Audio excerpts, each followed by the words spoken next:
Next हमारे पास question आ गया demand function. ये हमारी पूरी बुक में मतलब कि इस चैप्टर को इंटरेस्टिंग बनाने वाला यही क्वेश्चन है। अगर आप इस क्वेश्चन को कवर करोगे तो आपको पूरे चैप्टर का जो भी फंडा वो पूरे का पूरा क्लियर हो जाएगा। ठीक है, तो उसको अच्छे से समझने की कोशिश करना। सबसे पहले what do you mean by demand function, या डिमांड डिटर्मिनेंट हमारे पास क्या होते हैं, इसकी मैं स्टोरी भी आपको समझाऊंगा। ठीक है, आपने कभी भी ऑनलाइन शॉपिंग की है? तो चलिए ये बताऊँ मुझे, जब हम यहाँ पे बैठे होते हैं, क्या हम लोग यहाँ पे सोच के बैठे कि मैंने बाहर जाके लेज़ खाने हैं, कुरकुरे खाने हैं?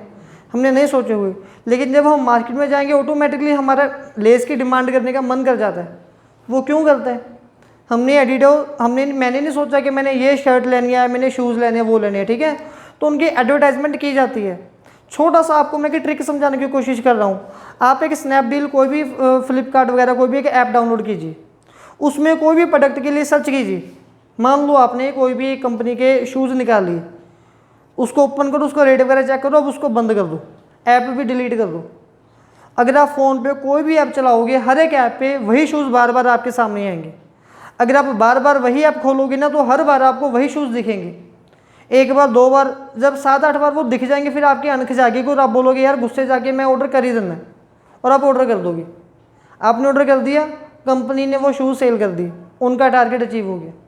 अब दूसरी बात, मेरी एक दुकान है, यहाँ पे मैं काफ़ी सारे शूज़ वगैरह सेल कर रहा हूँ। जितनी मेरी दुकान पे शूज़ परचेज करने के लिए आ रहा है, इसने बोला ये शूज़ दिखा दो, मैंने बोला हाथ नहीं लगाना, पाके भी नहीं देखना, पसंद है तो बोलो, घर ले जाओ, घर जाके पहन के देखना, अगर नहीं पसंद है तो आगे वापस कर जाना।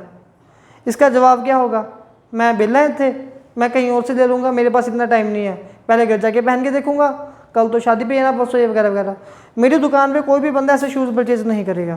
लेकिन ऑनलाइन शॉपिंग में क्या हो रहा है? सारा सेम यही केस हो रहा है, हम फिर भी वो प्रोडक्ट ले रहे हैं क्योंकि वो हमारा माइंड सेट किया है उन्होंने पहले से ही ऐसे। और ऐसी दुकान नहीं चलती क्योंकि दुकान की टीवी पे ऐड नहीं आती, लेकिन जो टीवी पे ऐड आती है उसमें बोला जाता है कि शॉपिंग काफ़ी ईजी है, आपका आने जाने का टाइम बच रहा है, आपका ये बच रहा है, वो बच रहा है, और हम वो प्रोडक्ट परचेज कर रहे हैं। तो मेरा थीम यही था कि ये डिमांड फंक्शन होते हैं जो डिमांड को बनाते हैं। जैसे जब आपने चाय बनानी होगी, आप चाय कैसे बनाओगे? पानी चाहिए, गैस चाहिए, शुगर चाहिए, कॉफ़ी चाहिए, चाय पत्ती चाहिए, दूध चाहिए। ठीक है, तो ये फैक्टर मिलके चाय बनाएंगे। ऐसे ही कुछ फैक्टर्स होते हैं जो मिलके एक प्रोडक्ट की डिमांड को डिसाइड करते हैं कि उसकी कितनी डिमांड होगी, उसकी कितनी डिमांड नहीं होगी। ठीक है, तो ये पूरा इकोनॉमिकली इन्वायरमेंट होता है। आपने आज तक वो चीज़ें कभी भी नहीं देखी थी। यहाँ से निकल के मार्केट में जाना, आपको अब वही चीज़ें सारी दिखती रहेंगी जो मैं अब आपको समझाने जा रहा हूँ। ठीक है, तो जो डिमांड फंक्शन है वो दो तरह के होते हैं। एक होता है हमारे पास इंडिविजुअली डिमांड फंक्शन, जो कि हमने प्रीवियस वीडियो में किया था। एक हमारे पास आएगा मार्केट डिमांड फंक्शन। ठीक है, फिलहाल चलो जब ये टॉपिक कवर होगा तब मैं ये लिखवा दूंगा। क्लियर है? तो सबसे पहले हम कवर करेंगे what do you mean by individually demand function. मतलब कि दो तरह के हमारी पॉलिसीज, दो तरह के फंक्शन होते हैं। एक फंक्शन होता है जो सिर्फ एक बंदे को अट्रैक्ट करता है, और एक फीचर होता है जो पूरी मार्केट को अट्रैक्ट करता है। ठीक है, तो पहले जो फैक्टर एक बंदे को अट्रैक्ट करते हैं हम वो फैक्टर बनने की कोशिश करेंगे। इंडिविजुअली डिमांड फंक्शन हमारे पास कौन कौन से होते हैं? सबसे पहला हमारे पास पॉइंट आएगा,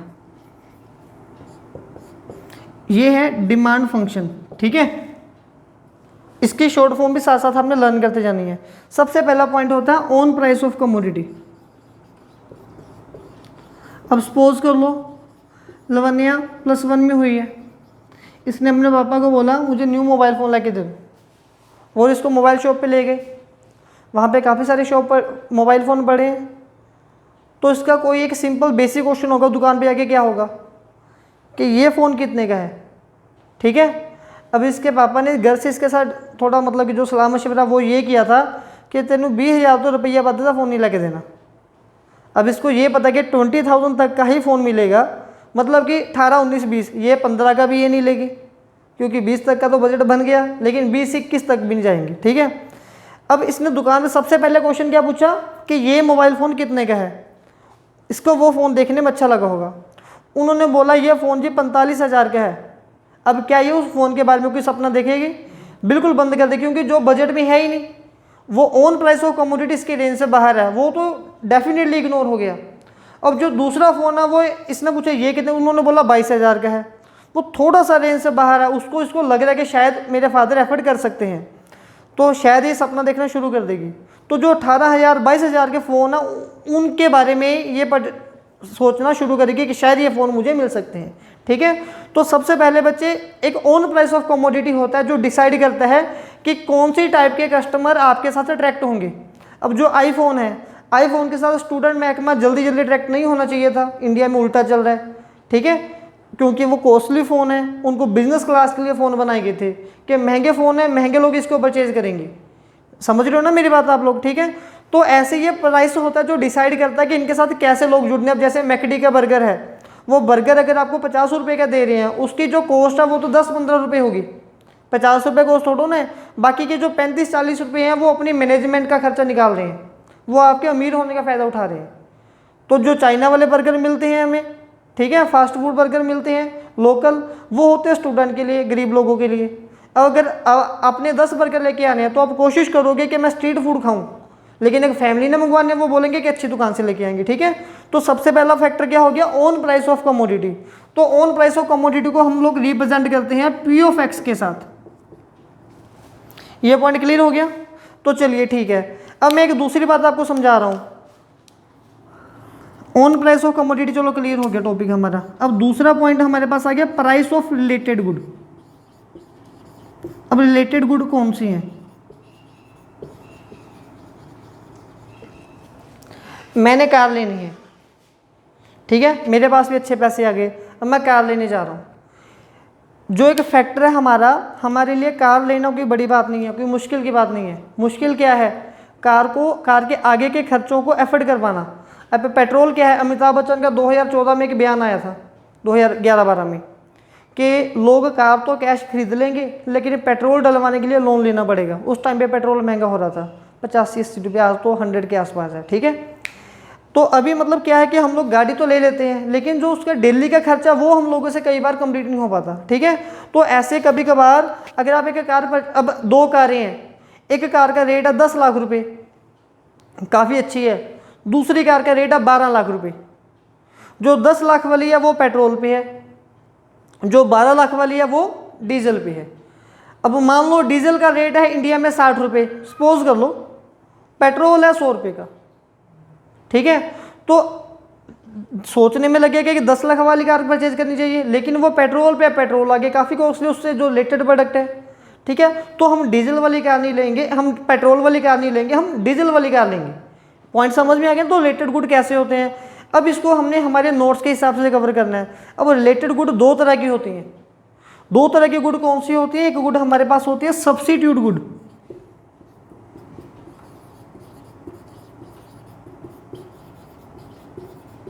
सब्स्टिट्यूट गुड जो होती हैं जिसको हम उसके जगह पे यूज़ कर सकते हैं। ठीक है, अब जैसे कि लवन्या के जो मोबाइल फ़ोन वाली बात थी, इसने दुकान पे 2 फ़ोन देखे, एक फ़ोन 19,000 का है, दूसरा फ़ोन भी 19,000 का है। एक फ़ोन 19,000 का बिल्कुल न्यू है, एक फ़ोन सेकंड हैंड है। तो ये बोल रहे कि अगर मैं इतने पैसे लगाने जा रही हूँ तो मैं न्यू फ़ोन ही ले लेती हूँ, मुझे सेकंड हैंड लेने की क्या ज़रूरत है। ठीक है, जब हमें एक प्रोडक्ट को दूसरे प्रोडक्ट की जगह पे यूज़ कर सकते हैं तो हम उस प्रोडक्ट को बोलते हैं सब्स्टिट्यूट गुड। मेरा पॉइंट क्लियर हो गया आपको? इसमें कोई डाउट है? सब्स्टिट्यूट गुड कौन से होते हैं? जिसको हम एक की जगह पे यूज़ कर सकते हैं। एग्जांपल मैं दे रहा हूँ, अब जैसे कि सपोज कर लो बर्थडे पार्टी है, तो थोड़ा मैं भी हवा में रहूँगा कि आज मेरा बर्थडे जो स्टूडेंट लाइफ में होता है। अब मैंने कोल्ड ड्रिंक पीनी है, मैंने दुकान पे आके बोला कि कोल्ड ड्रिंक एक कोक दे दो, दुकान वाले ने बोला कोक नहीं है, तो मैंने बोला पेप्सी दे दो, वो बोला पेप्सी भी नहीं है, फिर मैं बोलूँगा थम्स अप दे दो। एक्चुअल में मुझे कोल्ड ड्रिंक से कोई लेना देना नहीं है, मैंने कोल्ड ड्रिंक पीनी है, लेकिन हो वो काले रंग की, ब्लैक कलर की हो, कोई भी। हाँ जी, तो प्राइस ऑफ रिलेटेड गुड में हमने ये एग्जांपल की थी कि अगर हम कार वगैरह परचेज करने जा रहे हैं तो वो कार कौन सी होगी, डीजल वाली या पेट्रोल वाली। ठीक है, तो उसके बाद सब्स्टिट्यूट गुड और कॉम्प्लीमेंट्री गुड के बारे में करना हमने कवर। ठीक है, कौन कौन सी होते हैं। तो सब्स्टिट्यूट गुड की मैं एग्जांपल लिख रहा हूँ आपके पास, कोक एंड पेप्सी। जैसा कि मैंने पहले बता ही दिया था आपको कि इसमें ये होता है कि अगर एक प्रोडक्ट हमें ये नहीं मिल रहा तो हम दूसरा प्रोडक्ट कंज्यूम कर सकते हैं। या फिर मान लो कि अगर आपने चाय पीनी है लेकिन अगर टी नहीं मिल रही तो आप कॉफ़ी पी लोगे, तो उसमें कोई बहुत बड़ा इशू नहीं है। ठीक है, अब कॉम्प्लीमेंट्री गुड कौन सी होती हैं? कॉम्प्लीमेंट्री गुड होती हैं, अगर एक गुड परचेज कर ली तो उसकी डिमांड को कंप्लीट करने के लिए कोई दूसरी गुड भी चाहिए। अब जैसे कि मैं ये मार्कर यूज़ कर रहा हूँ, अगर मेरे पास मार्कर है तो मेरे पास वाइट बोर्ड भी तो चाहिए। तो चलिए मार्कर के साथ वाइट बोर्ड के इतना बड़ा रिलेशन नहीं है, मैं दुकान पे अगर मार्कर लूँगा तो इसके साथ मुझे इंक भी मिलनी चाहिए। मान लो मार्कर तो है 20 रुपये का, अगर इंक आ रही है 100 रुपये की, तो मेरा तो काफ़ी सारा खर्चा आ जाएगा, फिर मैं इस मार्कर को यूज़ नहीं करूँगा। अगर इसकी इंक सस्ती है तो मैं इसको यूज़ करने के लिए सोचूंगा। ये चीज़ क्लियर होगी आपको। कभी कभार जैसे हम क्या करते हैं, हम लोग ब्रेड तो ले लेते हैं लेकिन ब्रेड के साथ हमें जैम भी मिलना चाहिए, ब्रेड रूखा तो हम खाएंगे नहीं ऐसे ही सिंपली, ठीक है। तो नेम से क्लियर सब्स्टिट्यूट गुड, आपकी क्लास में सब्जी लगती है ना, आज ये टीचर नहीं है तो उसकी जगह पे दूसरा टीचर आ गया तो डजंट मैटर, एक ही जगह पे दूसरे को यूज़ किया जा सकता है। कॉम्प्लीमेंट्री गुड वो गुड्स हैं जिनको परचेज करते टाइम हम ये देखते हैं कि हमारी डिमांड कैसे कंप्लीट होगी, दूसरी गुड भी हमें मिलनी चाहिए। ये टॉपिक क्लियर हो गया आपको अच्छे से। चलिए ठीक है, अब इनमें डिफरेंस क्या क्या आएगा, इसकी एग्जांपल लिख देता हूँ मैं। क्या बोली मैंने इसके, कार पेट्रोल, अगर आपके पास कार है तो कार के साथ पेट्रोल भी चाहिए, ठीक है। थर्ड पॉइंट हमारे पास आता है इनकम ऑफ कंज्यूमर।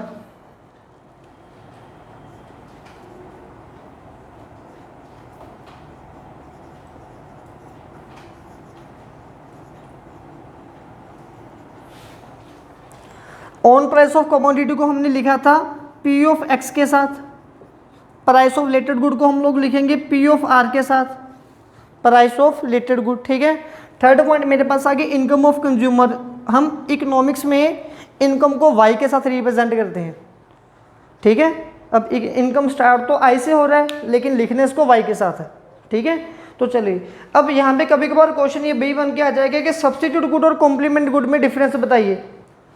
तो पहले तो एक एक आपने इनकी डेफिनेशन लिख देनी है कि सब्स्टिट्यूट गुड वो है that can be use in the place of other, जिसको एक दूसरे की जगह पे यूज़ किया जा सकता है। कॉम्प्लीमेंट गुड वो गुड होती हैं जो डिमांड को कंप्लीट करती हैं मिलके। एक एक इनकी एग्जांपल लिख देना तो दो दो पॉइंट बन जाएंगे, ठीक है। अब आइए आगे, third point income of consumer. अब जैसे कि हमने कल एग्जांपल ली थी कि लवन्या ने फ़ोन लेना है, ठीक है। तो जब इसने फ़ोन लेना है कौन सी दुकान पर जाएगी, या सपोज कर लो मैंने पार्टी करनी है, मैंने बर्गर खाना है, अगर मेरे पास अच्छे खासे पैसे हैं तो मैं किसी मैकडी वगैरह, डोमिनोज, पिज़्ज़ा हट वगैरह कहीं पे जाऊंगा। अगर मेरे पास इनकम नहीं है तो मैं कहाँ पे जाऊँगा, स्ट्रीट फूड खाने जाऊँगा, किसी लोकल एरिया में जाऊँगा। समझ गए ना पॉइंट। तो कभी कभार एक प्रोडक्ट की डिमांड कितनी होगी ये डिसाइड करते हैं कि उस एरिया में रहने वाले लोगों की इनकम कैसी है। अगर आप किसी छोटे शहर में रह रहे हो तो आपकी सेल भी छोटी रहेगी, लेकिन आप किसी बड़े शहर में जाके आपने कोई शॉप ओपन किया, आपने अपना काम शुरू किया, तो वहाँ पे लोगों के पास अच्छा खासा पैसा है, तो वो लोग अच्छा अमाउंट पे करने के लिए रेडी हैं, उनको अच्छा प्रोडक्ट चाहिए, ठीक है। तो वहाँ पे आपके महंगे प्रोडक्ट की डिमांड होगी ज़्यादा। मेरा ये पॉइंट क्लियर हो गया आपको। तो अब इनकम ऑफ कंज्यूमर के हिसाब से गुड्स दो तरह की होती हैं, ठीक है।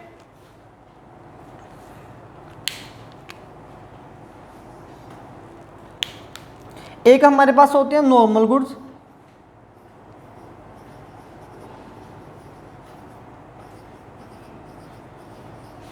और एक हमारे पास होती है इन्फीरियर गुड।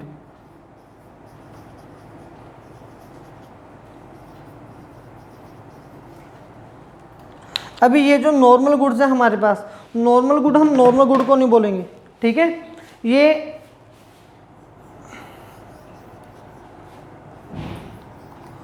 नॉर्मल गुड वो गुड्स होती हैं जब लोगों के पास पैसा होता है तो लोग इनकी डिमांड करते हैं। मतलब कि जब तक हम लोग अमीर होते हैं तो हम इन गुड्स की डिमांड करते हैं। मतलब कि ये गुड्स क्वालिटी में अच्छी होती हैं, प्राइस में महंगी होती हैं, कॉस्टली होती हैं, ठीक है। जैसे कि मैकडी का बर्गर हो गया। अब इन्फीरियर, नेम से क्लियर, इन्फीरियर मतलब कि जिसकी क्वालिटी इन्फीरियर थोड़ी कम है। एक होता सुपीरियर, एक होता इन्फीरियर। सुपीरियर जो सबसे अच्छा है, इन्फीरियर जो उससे घटिया है, ठीक है। तो इन्फीरियर गुड कौन सी होंगी, वो गुड्स होंगी जब लोगों के पास पैसा नहीं हो तो लोग तब उसकी डिमांड करते हैं, ठीक है। I repeat again, normal goods आपके पास कौन सी गुड होगी, जब आपके पास ज़्यादा पैसा होगा तब आप इन गुड की डिमांड करोगे। और इन्फीरियर गुड जब आपके पास पैसा ही नहीं होगा, बहुत कम पैसा होगा, तब आप इनकी डिमांड करोगे, ठीक है। एक सिंपल सी बात बता रहा हूँ मैं, मान लो कि शाहरुख खान है, उसने कोई भी जैकेट लेनी है, एक जैकेट मिल रही है 10,000 की, एक जैकेट मिल रही है 1 लाख की, वो कौन सी जैकेट लेगा, 1 लाख वाली, अगर उसने गलती से 10,000 वाली ले ली ना तो उसकी इमेज पे क्वेश्चन मार्क आएगा, इंसल्ट होगी, क्योंकि वो आज शाहरुख खान बना है। अगर हम लोग खड़े हैं, चलो मैं खड़ा हूँ, एक जैकेट मिल रही है 2,000 की, एक मिली 1 लाख की, एक मिली 10,000 की, मैं कौन सी लूँगा? 2,000 वाली को ही बोलूँगी इसको कम करो, क्योंकि अभी हमारे पास उतने पैसे नहीं हैं जितने उन लोगों के पास है। समझ में आ गया आपको ये चीज़ें मेरी, ठीक है?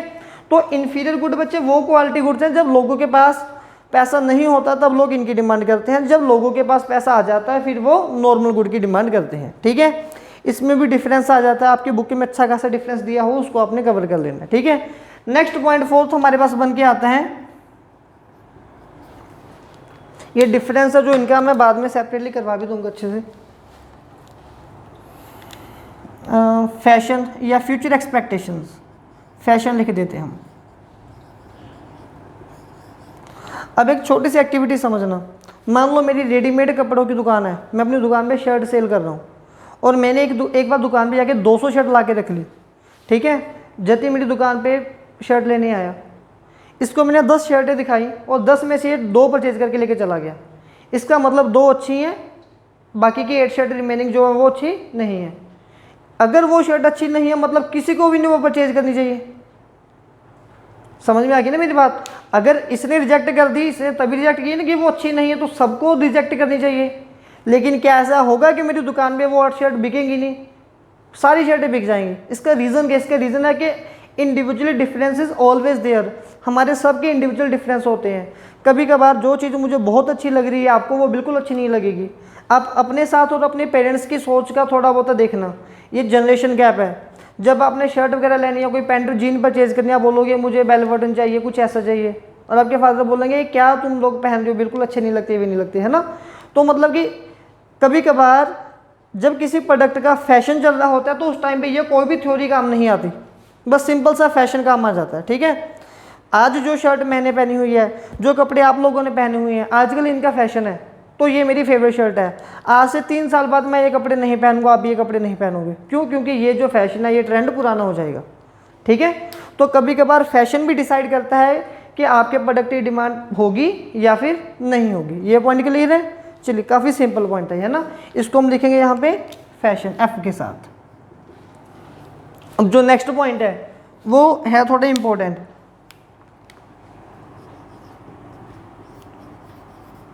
Future expectations.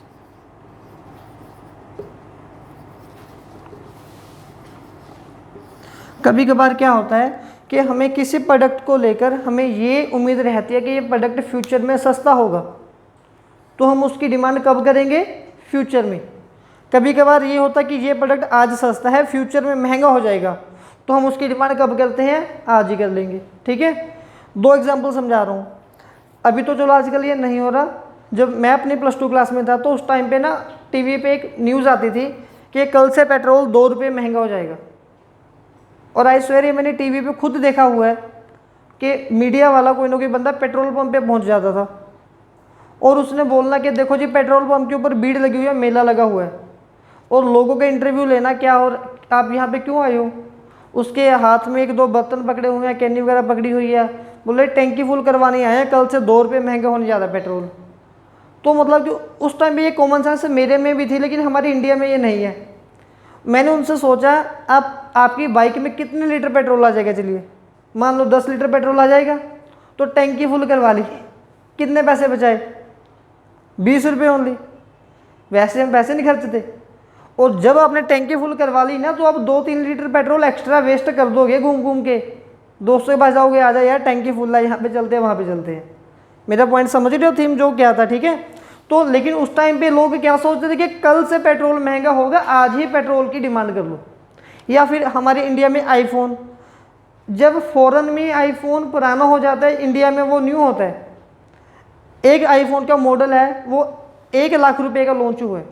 अब मैंने आईफोन परचेज करना है, मैं बोलूँगा यार मैंने अभी नहीं इसको लेना, मैं इसको आफ्टर 6 मंथ लूँगा, 6 मंथ तक इसका रेट थोड़ा कम हो जाएगा, और वो 6 मंथ तक सपोज करो 80,000 का हो गया और मैंने वो आईफोन परचेज कर लिया। तो मतलब कि मुझे पहले से उम्मीद थी कि इस प्रोडक्ट का रेट है जो वो सस्ता होगा, तो इसलिए मैं वहाँ से इसकी मतलब कि जो है डिमांड वगैरह कर लूँगा। ये पॉइंट क्लियर हो गया आपको? इसको हम क्या बोलते हैं? Future expectations. क्लियर है ये पॉइंट? ये अभी भी कोई डाउट है इसमें? क्लियर है? इसको हम रिप्रेजेंट करते हैं FE के साथ।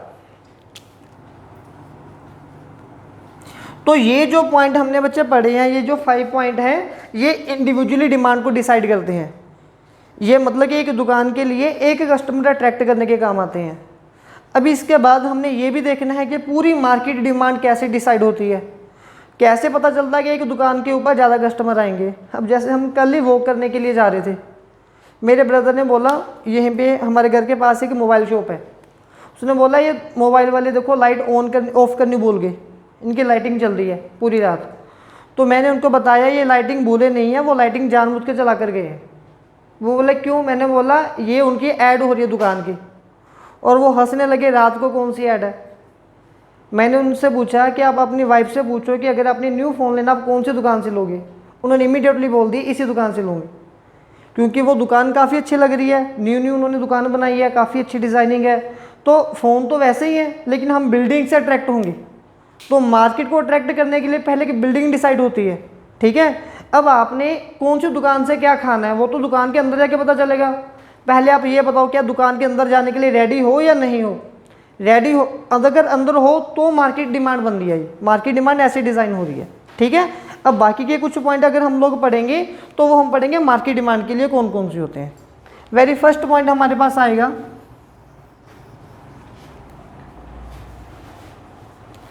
Population size.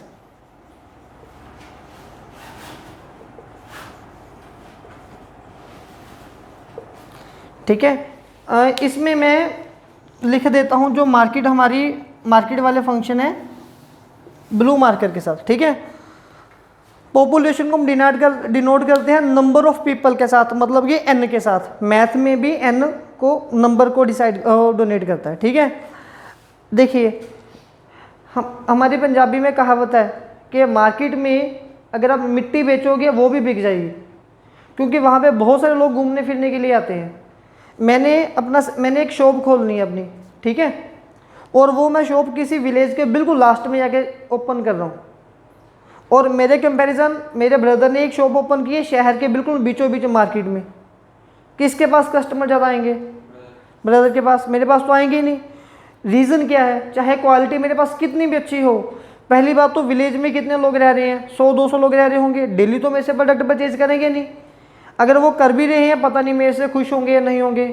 अब जो शहर में मार्केट में एक दिन में कम से कम रोज़ 2-3 हज़ार लोगों ने वॉक करनी है, तो 2-3 हज़ार लोगों में से अगर रोज़ 20 लोग भी अट्रैक्ट होकर उसके पास आ रहे हैं तो डेफिनेटली उसकी सेल बढ़ेगी, तो उसका सर्कल चलेगा। तो मतलब कि मार्केट डिमांड को नंबर ऑफ पीपल या पॉपुलेशन साइज भी डिसाइड करती है कि वहाँ पे उस प्रोडक्ट की डिमांड कितनी ज़्यादा होगी, ठीक है। ये चीज़ क्लियर है आपको? चलिए दूसरा पॉइंट जो हमारे पास आ रहा है, एक होता है रीडिस्ट्रीब्यूशन ऑफ इनकम।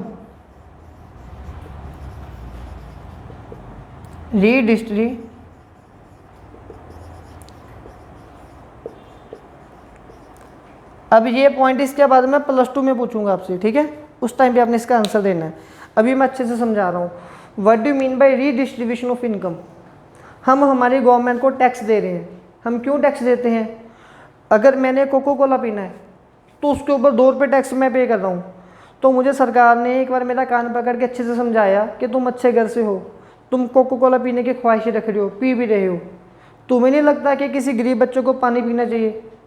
मैंने बोला बिल्कुल पीना चाहिए। वो बोले फिर आप अगर आप कोको कोला पी के ऐशो आराम कर सकते हो, थोड़े से मनी डोनेट करो, 2 रुपये दो कि वो भी पानी पी सके। मैंने बोला मेरे 2 रुपये से वो पानी कैसे पिएगा? तो गवर्नमेंट ने बोला मैं सिर्फ तुमसे 2 रुपये नहीं ले रहा हूँ, मैं पूरे देश से 2-2 रुपये लूँगा और ये मेरी जिम्मेवारी है कि मैं उसको साफ़ सुथरा पानी दूंगा। ये सोच के मैंने टैक्स पे करना शुरू कर दिया। अब मेरी गवर्नमेंट के पास मान लो 100 करोड़ रुपया टैक्स इकट्ठा होके आ गया। अब क्या वो 100 करोड़ का 100 करोड़ गरीबों के लिए इन्वेस्ट करेंगे? ठीक है, कागज पे शो हो जाएगा कि 100 करोड़ पे इन्वेस्ट हो रहा है, लेकिन जो आगे आगे लीडर बैठे हैं वो हर एक बंदा कुछ ऑनेस्ट होंगे कुछ नहीं होंगे, हर एक बंदा अपना अपना कमीशन खाएगा। जब वो गरीबों तक पहुँचे ना वो 2-3 लाख रुपया पहुँचेगा, ठीक है। तो आगे मेरे जैसा एक बंदा लास्ट में बैठा, फिर मैं सोचूंगा यार 2 लाख बंदे हैं, 2 लाख रुपए में कैसे इनको पानी पिलाऊंगा? रहने दो, ये 2 लाख मैं ही खा लेता हूँ, वो 2 लाख में ही खा लेता हूँ, ठीक है। तो मतलब कि जब मेरे से पैसा लिया गया वापस गरीबों तक जाना है, इस प्रोसेस को बोलते हैं रीडिस्ट्रीब्यूशन ऑफ इनकम। ये पॉइंट क्लियर होगी। जब हमारा पैसा हमसे लिया जाता है और गरीबों में बांटा जाता है, उसको बोलते हैं, उस प्रोसेस को बोला जाता है रीडिस्ट्रीब्यूशन ऑफ इनकम। अब अगर या तो रीडिस्ट्रीब्यूशन ऑफ इनकम, इसको मैं लिख रहा हूं रीडिस्ट्रीब्यूशन ऑफ इनकम RY के साथ, ठीक है, या तो ये सही तरीके से होगा या ये नहीं होगा। अगर रीडिस्ट्रीब्यूशन ऑफ इनकम सही तरीके से हो गया तो मार्केट में कभी भी कोई भी बंदा गरीब रहेगा ही नहीं, क्योंकि हर एक बंदे, बात सिर्फ पानी पिलाने के लिए नहीं है, फिर उन बच्चों को एजुकेशन भी मिलेगी, उन बच्चों को एम्प्लॉयमेंट अपॉर्चुनिटीज़ भी मिलेंगी, वो लोग अपने फैमिली को भी पाल सकेंगे। इसका मतलब ये रहेगा कि मार्केट में कोई बंदा गरीब ही नहीं है। मेरी बात समझ गए ना आप? अगर रीडिस्ट्रीब्यूशन ऑफ इनकम सही तरीके से हो गया फिर तो कोई गरीब नहीं है। अगर ये सही तरीके से नहीं हो रहा तो गरीब भी हैं और अमीर भी हैं। तो इस प्रोसेस में क्या आएगा, ऑल रिच होंगे, और इस प्रोसेस में क्या रहेगा, पुअर प्लस रिचर, दोनों लोग रहेंगे। अब रिचर लोग कौन से प्रोडक्ट की डिमांड करते हैं, नॉर्मल गुड की। तो आपने लिखना ये है, अगर सोसाइटी में रीडिस्ट्रीब्यूशन ऑफ इनकम सही तरीके से हो रहा है तो मार्केट में सिर्फ और सिर्फ नॉर्मल गुड की डिमांड होगी, ठीक है। लेकिन अगर मार्केट में रीडिस्ट्रीब्यूशन ऑफ इनकम सही तरीके से नहीं हो पा रहा तो मार्केट में इन्फीरियर प्रोडक्ट भी सेल होंगे, प्लस जो हमारे पास है नॉर्मल प्रोडक्ट वो भी सेल होंगे। ये पॉइंट क्लियर हो गया मेरा आपसे, ठीक है। आपकी बुक में अगर कोई और पॉइंट है तो बता दो, यहाँ पे होगा।